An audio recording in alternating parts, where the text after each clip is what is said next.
Out to lunch, out for lunch. Hello, good morning everyone. तो हमारे पास एक नया टॉपिक है, बहुत ही सिंपल छोटा सा प्यारा टॉपिक है और इसको हम लोग बोलेंगे प्रेपोजिशंस।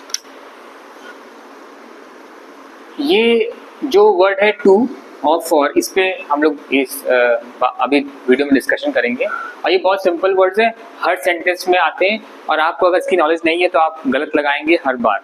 तो इसको सीखिए, समझिए और कभी भी गलती नहीं होगी आपसे। यहाँ पर दो सेंटेंस लिखा है, out to lunch, out for lunch. तो कैसे आप इसको डिनोट करेंगे डिफरेंस? अगर आपको इंटरेस्टिंग लग रहा है तो आप मेरा वीडियो पूरा देखिएगा एंड तक। Out to lunch, out for lunch. Out to lunch का क्या मतलब है, क्या डिनोट करता है? और हम लोग ये जानते हैं जब फॉर की बात आती है तो वहां पर एक बात आती है वाई, और टू की जब बात आती है तो होता है वेयर। और टू हमेशा वर्ब का एक्सप्लेनेशन के लिए लिखा जाता है और फॉर जब नाउन का एक्सप्लेनेशन होता है, जब नाउन का एक्सप्लेनेशन होता है सेंटेंस में तो हम लोग फॉर का इस्तेमाल करते हैं। ठीक है, तो यहाँ पे लिखा है आउट टू लंच, तो इसका क्या मतलब होगा? इसका मतलब हम लोग यहाँ चेक कर, लंच, आउट टू लंच, इसका मतलब है कि कुछ कंफर्म नहीं है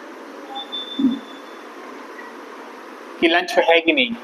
आउट फॉर लंच, क्योंकि फॉर नाउन के लिए होता है और लंच हमारा जो वर्ड है ये एक तरह का नाउन है। यहाँ पर नो कंफर्मेशन कि खाने पे है कि नहीं, और यहाँ पर कंफर्म कि खाने पे ही है। ठीक है, ये फर्क पड़ गया यहाँ पर। अच्छा, मैंने आपको बताया फॉर और टू, पहला भी मैंने एक एपिसोड बना रखा है, वीडियो डाल रखा है मैंने, अब उस पर चेक कर सकते हैं डिटेल में। यहाँ पर दो सेंटेंस मैंने और लिखे हैं। पहला सेंटेंस है लेट्स गो टू लंच और सेकेंड सेंटेंस है लेट्स गो फॉर लंच। इसका मतलब दोनों का ही अच्छा है। अगर आपको डिफरेंस समझ में आ जाता है तो बहुत अच्छी बात है, अगर नहीं आया तो अब समझ में आ जाएगा। यहाँ पर लिखा हुआ है लेट्स गो टू लंच, मतलब यहाँ पर हम प्लेस की बात कर रहे हैं कि चलो चलते हैं किसी जगह पे खाना खाते हैं, ऐसा बोलते हैं, तो लेट्स गो टू लंच।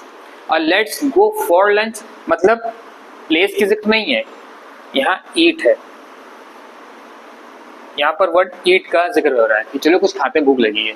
तो यहाँ पर ये होता है चलो आज वहाँ चलते नहीं बात करते हैं, तो दोनों अलग बातें। यहाँ पर जिक्र हो रहा है जगह का, इसलिए लिखा है लेट्स गो टू लंच, चलो कहीं चलते हैं।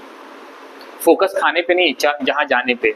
और यहाँ पर फोकस केवल खाने पे क्योंकि भूख लगी है, let's go for lunch, I am hungry. और ये बहुत ही सिंपल सी टॉपिक थी, बट इतना कंफ्यूज करेगा आपको। जैसे वर्ड होता है विच और दैट, ये भी बहुत कंफ्यूज करेगा आपको इसी तरह। तो प्रैक्टिस करिएगा। और विच और दैट भी मैंने सेंटेंस वीडियो ऑलरेडी बना रखा है, उस पर भी जाकर आप देखिएगा ज़रूर और प्रैक्टिस करिएगा। आपको बहुत अच्छे से इंग्लिश समझ में आ जाएगी, आप बोलना भी आ जाएगा। और कभी ऐसे लगेगा नहीं आपको कि आपको कोई समय ऐसा था कि आप इंग्लिश बोलने में आपको इतनी दिक्कत हो रही थी, और इसको आपको पढ़ने के बाद, इस तरीके से पढ़ने के बाद आपको इंग्लिश और बेटर हो जाएगी। अगर आपको कोई दिक्कत है इंग्लिश में समझने में तो आप मुझे कमेंट करके बताइए, मैं उस पर पर्टिकुलर वीडियो बनाऊंगा। तो आप करिए इसको नोट डाउन और करिए ढेर सारी प्रैक्टिस।